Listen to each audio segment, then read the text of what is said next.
Hey folks, welcome into Pro Football Ireland. Happy Friday for listening to this. Hope you're getting on well. Another Friday down. We're 3 weeks to the college game in Dublin, I think, if I got my mathematics correct. And Mark Hogan, welcome in. We are a mere matter of days away from 2 meetups, one in Dublin with Christian Scott and Williamson, former Steelers player, and then one that Sunday with Jason Bell in a theatre in Belfast. Who on earth let us hire a theatre, Mark?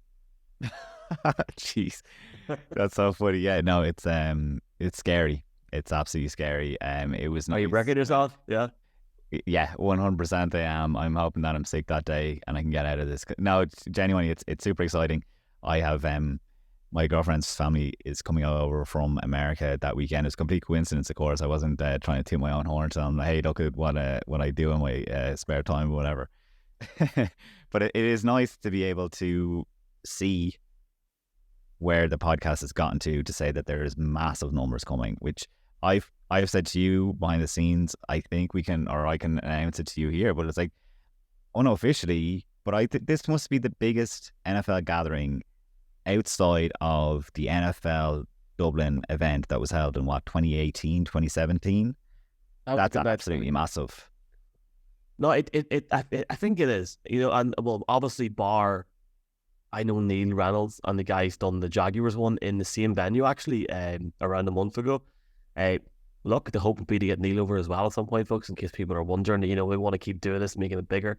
I appreciate your help, Mark, with this whole Belfast crack. I think it's going to be a great night. And I've spoke to, like, you know, there's loads of lads, especially in Belfast, Belfast Trojans, Knights players, Cowboys lads, Vipers, Antrim Jets, and I'm going to say I've missed one team, the Causeway Giants as well, lads, apologies, but I know lads even in the south as well are going to come up. If you're in Dublin and you're considering it, there's trains on the hour every hour, or else Mark or our videographer can give you enough time. It's at the time of recording, there's like 180 people are coming, which is scary, but we can promise it's going to be a good night's crack. I know Jason's really excited for it as well, but more so as well, Mark, like that night with Christian on the Thursday, a few days before that, it's more intimate. There's up to 80 people maximum, and it's already half gone, and I think it's going to be as good as like the best sort of crack as well, because Christian is going to be able to tell us about his journey as well. And it's not just about that; it's previewing the season as well. Yeah, it's a cool guy. I only talked to him briefly last year in London, but he's a cool guy. And like you're saying, it's casual. The other one is definitely on a big stage and you kind of sit down looking like it's almost like a cinema or whatever. So, the Thursday night is kind of a bit of crack. Or that's what I'm telling myself at least. I'm so focused on worrying about how crazy that Sunday night is going to be. But it's like that Thursday is not the warm-up by any stretch. It's great to be doing it in Dublin. I haven't been in the Woolshed for one of these events before. I missed the one in February because we were packing for the Super Bowl the next day, which was absolutely insane itself. But again, like we've bumped into fans as well over the last few weeks, and I think that's the best part about it, that when I've been in the Woolshed for games, it's you can talk to anyone and they will talk to you about anything NFL-wise, because the fans that we have, not just of this podcast, but of NFL in Ireland, are super knowledgeable. And I know if you're listening to this, you know that. But it is class. Everyone loves bumping in. I think of our friend Shane Langton at the 4th of July party, and he was there with his partner, his wife, and we stole him away for 30 minutes just because we hadn't been able to talk football with another Irish person in person like that for a few weeks. And you'll just have that galore in Dublin and Belfast. Really excited for it. And this is not a plug, folks. It's a Friday if you got paid today, or if you suddenly find yourself with those, call on up. And I'm saying this now because this is a big thing, big undertaking. We're very excited for it. So we appreciate everyone's support, and honest to God, it makes a massive difference for us. If this works out, I think everyone knows that come the Super Bowl time, come January, February time, there will be at least 2 big nights minimum. Limerick. 2 big nights over the next few weeks and months coming into that date. So I'm very excited for it. Check out our social channels for a link, and please God, we'll see you there. Right, back to normality for a wee minute. I'm very excited for that, I'm not going to lie. We're going back, our second and final edition, I think, for now. We'll probably come back to this next week. This is just like a podcast thing now. Mark's Madness. We need to make t-shirts with that on it. How are the t-shirt designs coming along, Mark, before we started? Good. Have you got any more ideas yet since we were last chatting? Oh, wow. It's so funny. There's been stuff that was done maybe 2 months ago that now I'm having to pull out of a folder that I have saved on my computer because it's saying you don't use these files anymore. Do you want to delete them? And it's like, oh, this is the design that I was looking at. You know what I'm saying? It's like there's stuff there for the season that we're going to be using. Now, there's one or two designs. We need to just figure out how to get it onto a t-shirt in a cost-effective way, because there's no way we're charging €50 to people for a t-shirt because it costs $49.99 to be made, some of these. So that's the only headache that I'm having with them, really. But I think it would be cool if Irish people were able to have that mix of Irishness and the NFL, you know. Watch this space, folks. Chief designer there. I'm literally self-appointed them right there in the podcast live. We are recording this. I'm just going to openly say it, Mark, the week before, because I thought it would be a good idea to have a training camp facility for myself in Corfu in Greece, and hopefully, please God, everyone works out there. Bit of a gamble that. However, I'm saying that because we're going to talk about quite a timely topic, and I'm sure it'll still be a timely topic come Friday, the 2nd or 3rd of August, Mark, and that is the running back position. And that's why I've said about the time element, because you look at Saquon and what's happened with him in New York, and we don't know if that's going to be rectified before the start of the season. I'm sure it'll be rectified before the start of the season, but the running back position has come under so much scrutiny, so much discussion over the last few weeks. And I don't believe that it's a fact of, oh, there's nothing else to talk about, let's talk about this position. The reality is these boys are being absolutely shafted. You've got guys like Saquon Barkley, for example, I know there's different situations on in the background here, but Dalvin Cook still has not been signed at the time of recording.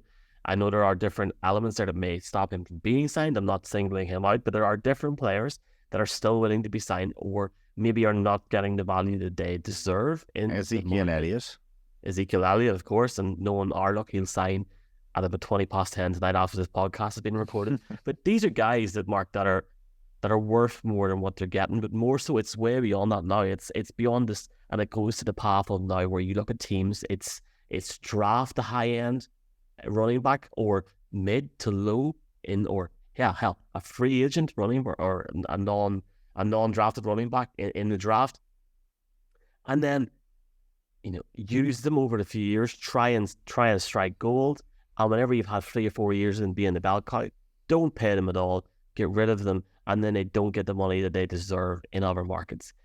I think that's an absolute disgrace. And I know that we're going to talk about this now, but there was a Zoom call last week between the vast majority of running backs in the league. I think something needs to give here, because I feel long term, frankly, it's my favorite position to watch. I feel that the position could genuinely be a serious threat if this continues. It's extremely interesting. Take out your bingo cards now, because there's going to be one for the rest of the year. I read a few books during the off season, and one of them was what? I know I'm going to reference it back because I read a few books this year, and one of them was Mike Florio's book, Playmakers. So it's kind of like he writes 1,000-word essays on a ton of different topics, and he was talking about our weird relationship with contracts and players. When a player signs a contract, we say, oh, he got the bag, and everyone's commenting on the millions, and every fan has an opinion. Was it a good deal? Was it a bad deal? Was it too good for the team? And all this. When a player holds out to get one of those contracts that we so love to see them apparently sign, because we were all always sign. I know for the Cardinals, it's Buda Baker, give the man another contract and all this. When a certain player holds out for that contract, it's kind of like we talk about, like, get back on the field. And that goes back to the Le'Veon Bell. When Le'Veon Bell sat out that year, everyone was like, you're crazy. I need you on my fantasy team. I drafted you, all this kind of nonsense. That we have this strange relationship that it kind of takes the fans to get behind the whole movement. We're not invested in it because these guys are getting millions and millions and millions. But the thing that's happened with the running back is it seems that no one can be in control. I mean, that meeting that took place recently was Austin Eckler, Christian McCaffrey, Nick Chubb, Saquon Barkley, Josh Jones, Derrick Henry, the biggest names in the NFL. I mentioned Ezekiel Elliott because I knew he was coming up, because once upon a time, because of the star that he has in his helmet, he would have been one of the stars. But it's obviously like the position is devalued, and again, maybe he was overvalued for a while. But like, it goes back to 2018 when he held out for his contract, and fans are like, oh, is he actually going to come back for the season? Because at the end of the day, what's important is me as a fan. I want my team to be best off.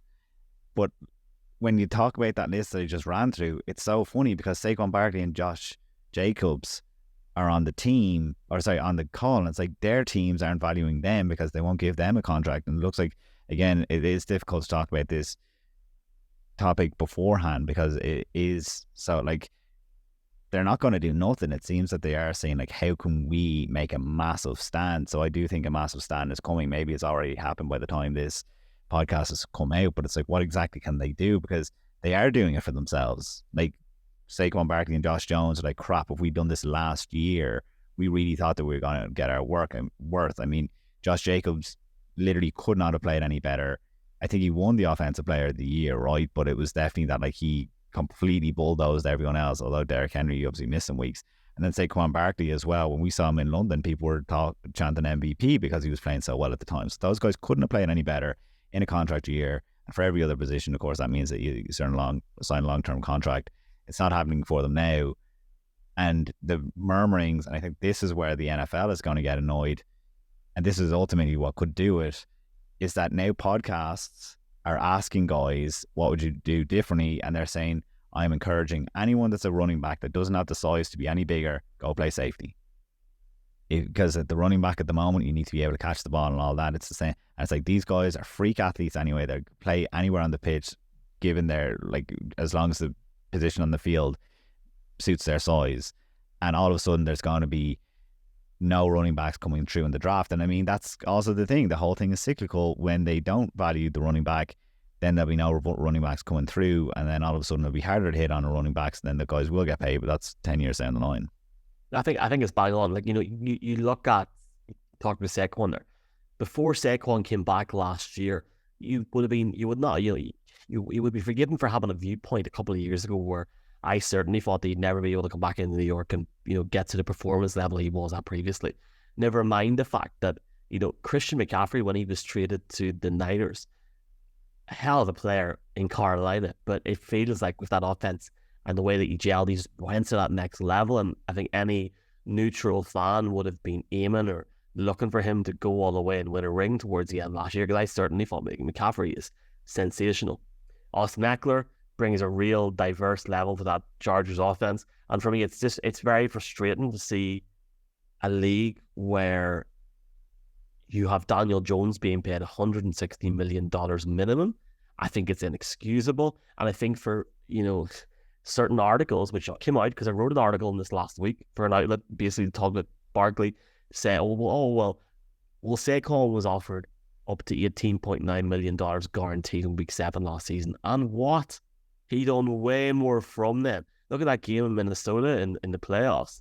Like, for Joe Sheehan to sit there and say, don't worry, we've got you, trust us, is shameful. And there has to come a point where there is an understanding from both the player side, the team side, and enough of this rubbish of, oh, hold on, we'll wait here and see the crack. Now, it's different for a different position, such as Justin Herbert, who wants to get paid, but understands that if he just shows up this year, does his job, he'll get a massive pay down the line. For these guys, this is their livelihoods. Like, they could have and this goes for any player, but for especially the running back position, one injury you could be done because you got 2 or 3 other guys highly skilled behind you. I just don't see how this could be rectified. I guess in the Saquon thing, I'll throw my eggs in one basket and hope that nothing changes over the next 7 to 10 days in terms of pre-recording this. But I just don't see a situation where we're sitting at the end of August and, I feel Saquon will show up a week before the season starts.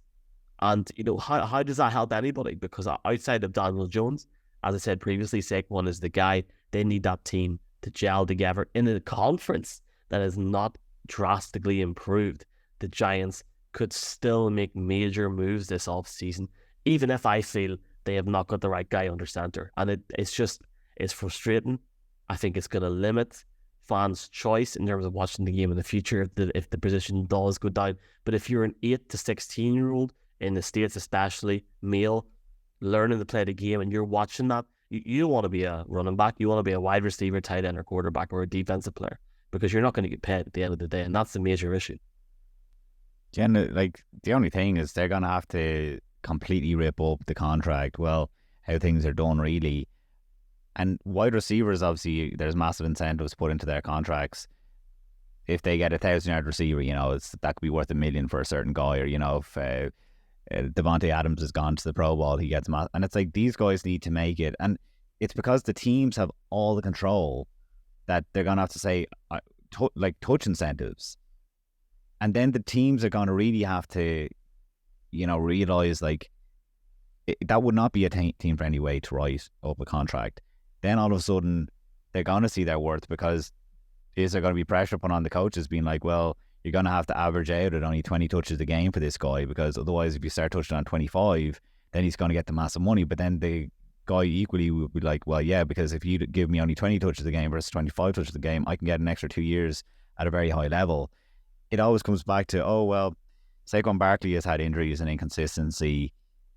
Out of 2 of the 4 years that Josh Jacobs has been in the league, he hasn't been as good as but it's like, you have to be like, in his rookie year, he was class. Last year was class. 2020 and 21, he wasn't insane, but he was still a very good player. But you could also say the Raiders weren't insane. So it's like, they're stacked against them. The good side has never looked at them for the running backs. It's always a glass half empty approach with them. Like, this guy could get injured. This guy could maybe not go back to 1,000. But the whole, the most interesting part of it this year is definitely that your Dalvin Cook has been released. Your Ezekiel Elliott, even though all the fans in Dallas would have called for it last year, Ezekiel Elliott was gone, and they opted to go with Tony Pollard because Tony Pollard has more thread in the tires.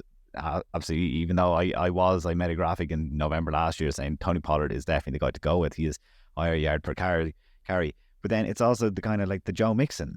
Like, Joe Mixon was borderline going to get released, and he took the pay cut because he's like, well, no one else is going to give me even the pay cut money if I go anywhere else, because I can see who else is on the free agency market. At least I can say in Cincinnati and hopefully go for a ring. So they all know that, and these are the superstar names. That's the funny thing as well. These are the guys in fantasy football, and those drafts are going to be coming up now, are going to be coming off the board so early because, they get those amount of touches. They get it, whether it's the red zone or they go off for a big long yard. Like, these are the guys that have superpowers in them.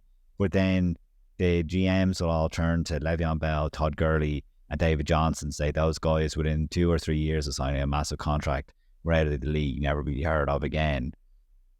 It is a difficult position to be in, but that's what I'm saying. Just go for a paid per touch, not per touch, but certain incentives can fix it. And that's what I'd imagine that was said in the Zoom call there, whenever it was a week or two ago. That's what the players were saying needs to happen for them.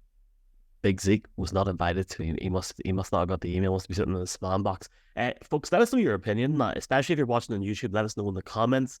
NFL Ireland, or search Pro Football Ireland on YouTube. And please let us know. Appreciate everyone listening and watching to the show. It means beyond a lot to us. Thank you so much. Let's wrap up this podcast with this point, Mark.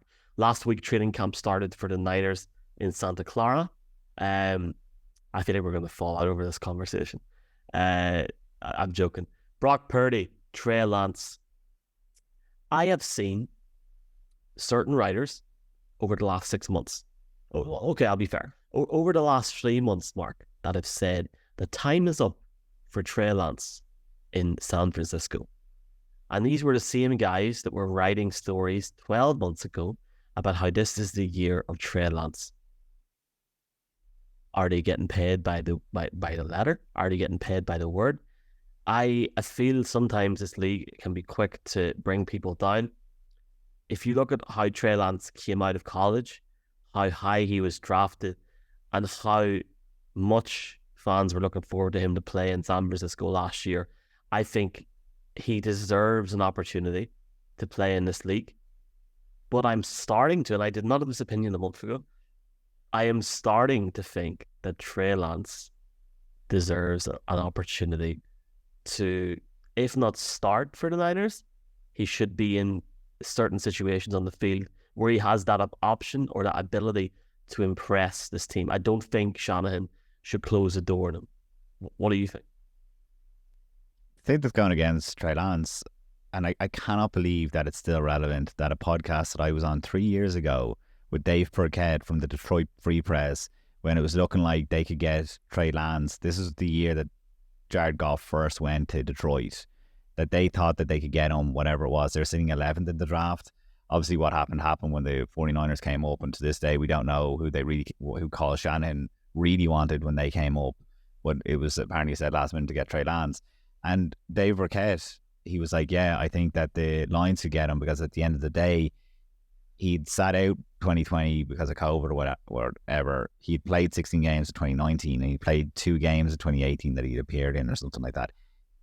So since 2020, then he played, a handful of games in 2021. He played 2 games. He started 2 games for the 49ers in 21, and he started 2 games last year. So the problem with him is, and, it's one of the things that we talked about Deshaun Watson.